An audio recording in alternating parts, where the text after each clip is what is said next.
Well, good morning, students. This is chapter number second, geography of your SS class for class 8th. Part first कर रहे हैं हम. यहाँ पर हमारा जो चैप्टर है वो है आपका land, soil, water, natural vegetation and wild life. Let's see this chapter. So, well, students, in the previous chapter we have seen resources. हम लास्ट चैप्टर में रिसोर्सेज के बारे में डिस्कस किया था. थोड़ा सा एक ब्रीफ डिस्कशन कर लेते हैं रिसोर्स के बारे में, ताकि हम इसके अपने जो नया लेक्चर है, हमारा जो नया चैप्टर है, उसको फर्दर एक अच्छे तरीके से डिस्कस कर सके. थोड़ा सा एक लिंक क्रिएट करने के लिए ये छोटा सा एक डिस्क्रिप्शन है. वेल, हमने सबसे पहले डेफिनेशन देखी थी, that is everything available in environment which can be used to satisfy our needs, they are called resources. ऐसी सारी चीजें जो कि हमारे एनवायरनमेंट में अवेलेबल हैं और वो हमारी नीड्स को पूरा करने में हेल्प करती हैं, दे आर कोल्ड रिसोर्सेज. वो हमारे रिसोर्सेज कहलाते हैं. एक डेफिनेशन डिस्कस की थी. देन हमने इसके जो डिफरेंट टाइप्स थे उनको डिस्कस किया था. The first one is natural resource, means the resources which we get from nature directly और indirectly, they are called natural resource.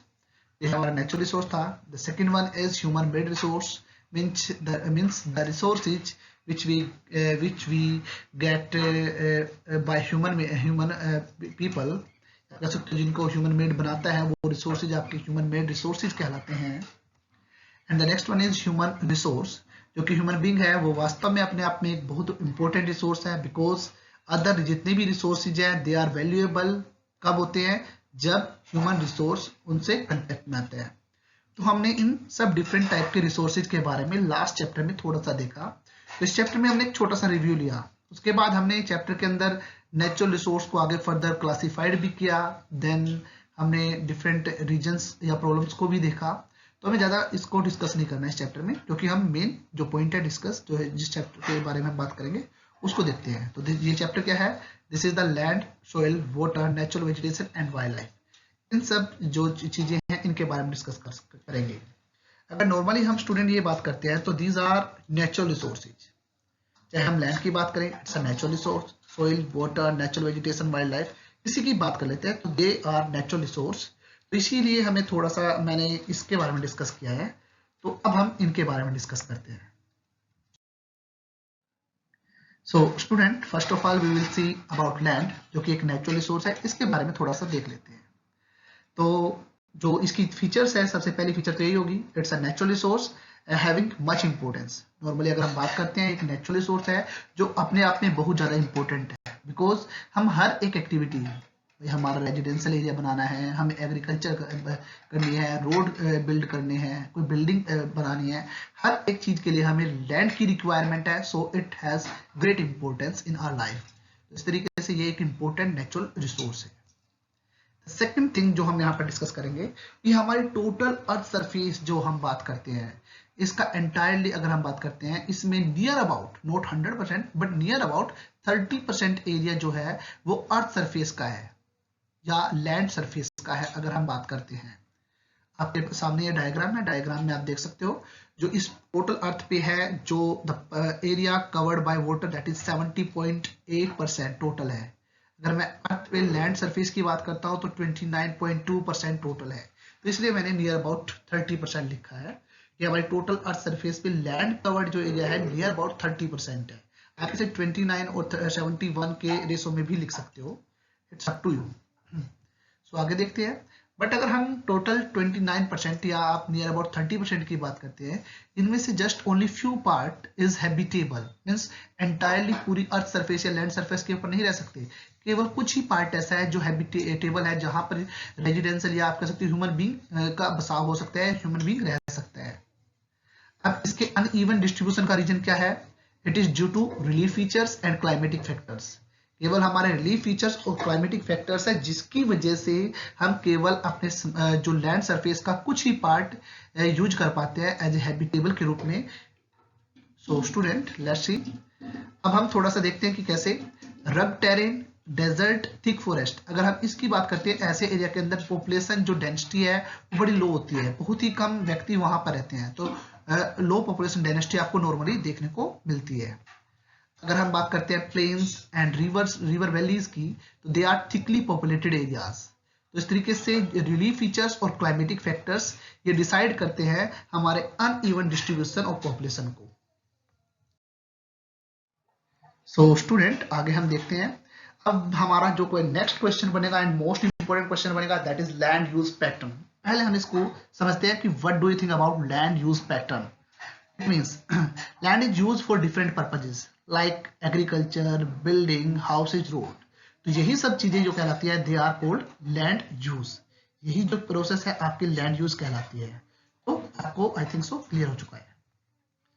अब हमारी जो लैंड यूज पैटर्न है, it is determined by two factor. First one is physical and the second one is human factors. तो हमारा जो land use pattern है physical और ह्यूमन फैक्टर के ऊपर डिपेंड है, क्योंकि इससे लास्ट थोड़ा सा पहले हमने देखा था कि किस प्रकार से हमने देखा कि हमारी टोटल लैंड में से केवल फ्यू पार्ट ही ऐसा है जो हैबिटेबल है due to climatic factor, due to relief feature. तो इसीलिए जो लैंड यूज पैटर्न है वो डिटरमाइंड होता है by physical and human factors. अब नॉर्मली हम फिजिकल फैक्टर्स की बात करते हैं। फिजिकल फैक्टर्स के अंदर topography, it means relief features like कई जगह पर माउंटेन्स है, कुछ प्लेन्स हैं, तो हम इनके आधार पे बात करेंगे। Type of soil, climatic condition, minerals, availability of water, ये कुछ हमारे फिजिकल फैक्टर्स हैं।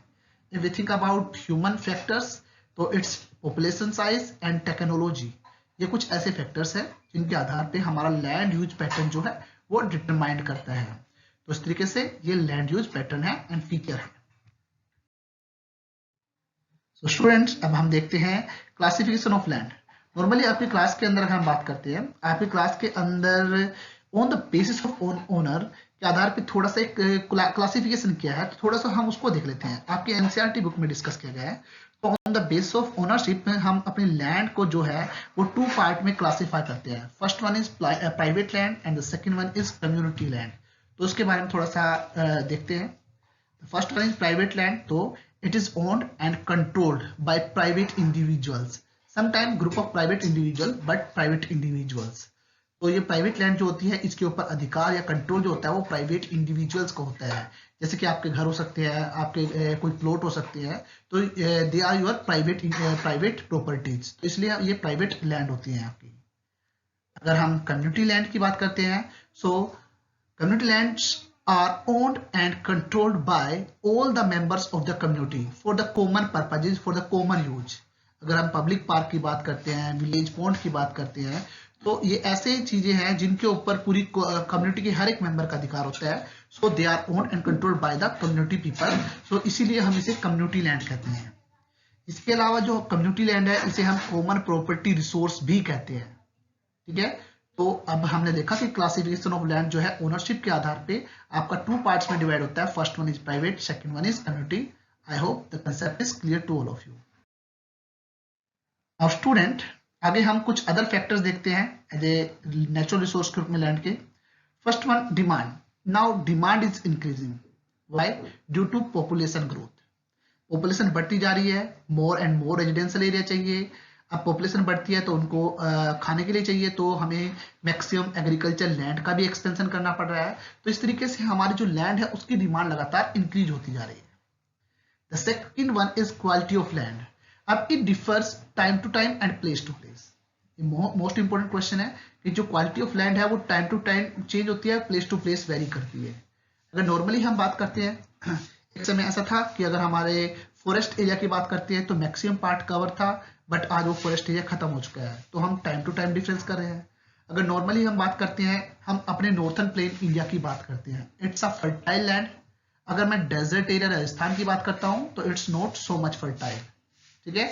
तो time to time and place to place जो क्वालिटी ऑफ लैंड है इट डिफर्स, तो ये इंपॉर्टेंट है। Next one is over utilization of land. अब due to urbanization, due to over use of agriculture land and agriculture expansion, इनकी वजह से हम अपने लैंड का ओवर यूटिलाइज करते जा रहे हैं। अब ड्यू टू ओवर यूटिलाइजेशन तो बहुत सारी प्रॉब्लम भी क्रिएट होंगी। तो हम सबको ओवर यूटिलाइजेशन जो है वो लैंड का करने की वजह से देखते हैं कि क्या क्या आगे होगा। Now cultural change. अब over utilization of the resource, अब हम यहाँ पर रिसोर्स को लैंड की बात भी कर सकते हैं।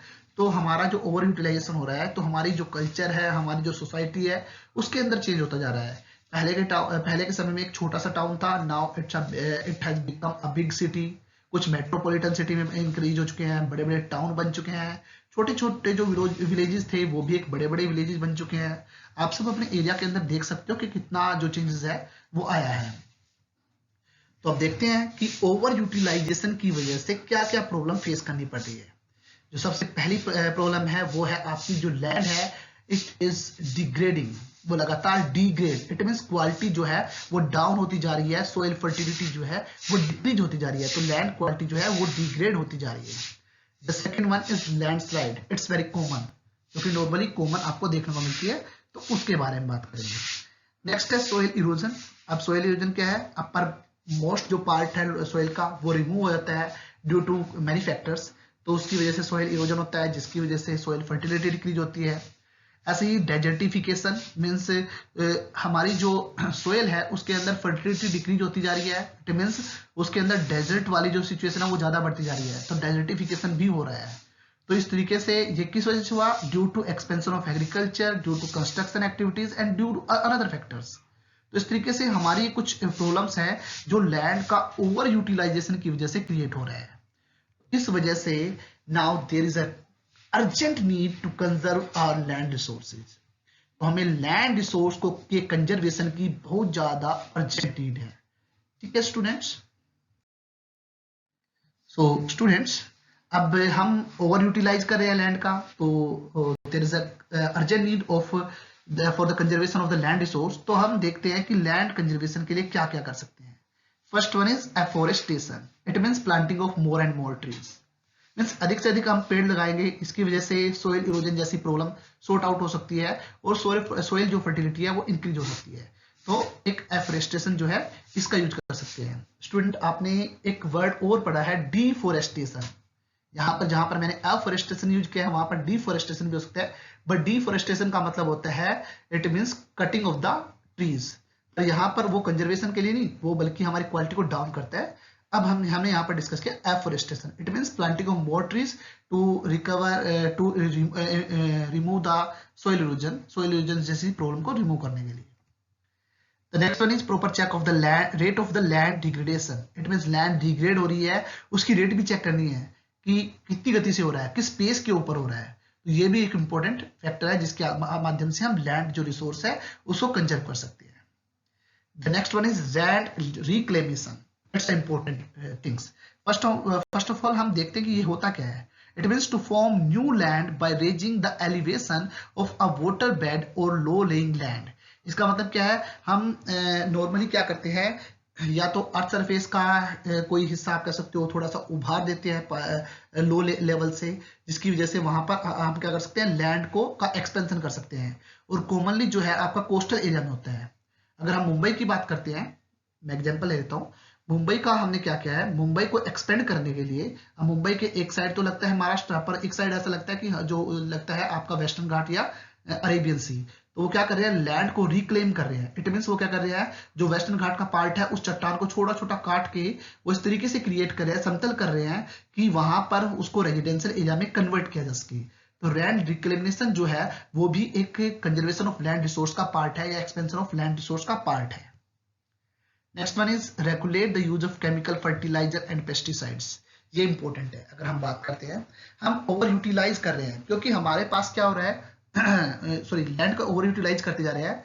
रीजन क्या है, पॉपुलेशन लगातार बढ़ती जा रही है। अब पॉपुलेशन बढ़ती जा रही है तो हमारे देश के अंदर एक और चीज है कि हमारे यहाँ पर क्या होती है, राइट टू इनहेरिटेंस है। इट मीन्स जो लैंड है या जो प्रॉपर्टी है फादर की वो इक्वली उनके बच्चों में डिवाइड होती है, जिसकी वजह से जो लेवल ऑफ जो साइज ऑफ लैंड है वो धीरे धीरे कम होता जा रहा है, जिसकी वजह से उसकी प्रोडक्टिविटी जो है कम होती जा रही है। तो इस वजह से हम क्या कर रहे हैं, हम थोड़ा सा इंटेंसिव फार्मिंग का यूज करने लग गए हैं, जिसकी वजह से हम क्या करते हैं, उसके अंदर मॉडर्न जितने भी इनपुट्स हैं उन सब का यूज करते हैं, जिसके अंदर HYV सीड्स आ जाता है, केमिकल फर्टिलाइजर्स, पेस्टिसाइड्स, ताकि एक लिमिटेड एरिया के अंदर मैक्सिमम आउटपुट अचीव की जा सके। अब इसकी वजह से उसका हम ओवर यूटिलाइज करते हैं, जिसकी वजह से हमारी सॉइल फर्टिलिटी धीरे धीरे डिक्रीज होती जा रही है। तो इसीलिए हमें क्या करना चाहिए, हमें रेगुलेट करना चाहिए the use of the chemical fertilizers and pesticides. और आज के टाइम में तो हाल ही में ऑर्गेनिक फार्मिंग का भी ट्रेंड बढ़ता जा रहा है, जहां पर हम नेचुरल मैनर से नेचुरल सॉइल फर्टिलिटी या नेचुरल मेथड्स का यूज करके जो आप कह सकते हो क्रॉप्स है उनको उगा रहे हैं। तो इस तरीके से हम जो कुछ फैक्टर्स है, कुछ थिंग्स है जिनके आधार पे हम लैंड रिसोर्स को कंजर्व कर सकते हैं। अब हम थोड़ा सा लैंडस्लाइड के बारे में देख लेते हैं। स्टूडेंट, फर्स्ट ऑफ ऑल हमें पता होना चाहिए लैंडस्लाइड क्या होता है। Mass movement of rock, debris और earth down a slope, means काफी अमाउंट में अर्थ का नीचे चला जाना या नीचे खिसक जाना, वो कहलाता है, वो मूवमेंट जो है या रॉक का नीचे खिसक जाना वो कहलाता है आपका लैंडस्लाइड। नॉर्मली कॉमन अगर हम बात करते हैं माउंटेन एरिया के अंदर आपको नॉर्मली देखने को मिलती है। अब इसका रीजन क्या होता है? This is due to earthquake, flood and volcanoes. जो हमारा लैंडस्लाइड है उसका पर्टिकुलर रीजन है, या तो फ्लड हो सकती है, अर्थक्वेक हो सकती है, वोल्केनोज हो सकती है, कुछ भी हो सकता है। यहाँ पर आपके सामने आपकी बुक में, एनसीईआरटी बुक के अंदर एक एग्जांपल दिया है, landslide is due to heavy rainfall. यहाँ पर एक एग्जांपल दिया है, आप उसके अंदर बताया गया है कि एक एरिया के अंदर, एक पर्टिकुलर एरिया के अंदर काफी हैवी रेनफॉल हो चुकी है, जिसकी वजह से जो रेनफॉल का जो वाटर का फ्लो है वो ब्लॉक हो जाता है, रिवर का जो फ्लो है वो ब्लॉक हो जाता है, और धीरे धीरे जो ब्लॉक है वो ऐसा एज इट इज रहता है, और अंदर जो पानी है वो काफी स्टोर रहता है लैंड सरफेस के अंदर, जिसकी वजह से क्या क्या होता है, उस एरिया के अंदर से जब वो रिवर का ब्लॉक हटता है, तो रिवर ब्लॉक हटने की वजह से वो पानी वहां से चला जाता है। पानी जब वहां से चले जाता है तो उस लैंड के जो इंटरनल पार्ट है वहां से जो लैंड है वो खोखली हो जाती है, जिसकी वजह से उस रिवर ब्लॉकेज की वजह से उस पर्टिकुलर एरिया में लैंडस्लाइड होती है। एक एग्जांपल आपके इस एनसीईआरटी बुक में दिया है, आप इसे देख सकते हो। ठीक है स्टूडेंट्स, और नॉर्मली हिली एरिया के अंदर कॉमन आप नेचुरल डिजास्टर देखते हो वो एक लैंडस्लाइड होती है। अगर आपने कभी इसके बारे में पढ़ा है आप देख भी सकते हो। नाउ स्टूडेंट, आपके बुक के अंदर एक केस स्टडी दी है, एक पेंजी गांव के विलेज है हिमाचल प्रदेश का, तो आप उसके बारे में, पेंगी जो विलेज है उसके बारे में आप देख लीजिए। ठीक है, उस केस स्टडी को आप डिस्कस कर लीजिए ताकि आपको लैंडस्लाइड का पूरा जो टॉपिक है वो क्लियर हो जाए। So I hope students everything is clear to all of you. So students, I will see you in next video. So keep smiling. Thank you. Have a nice day. Bye bye.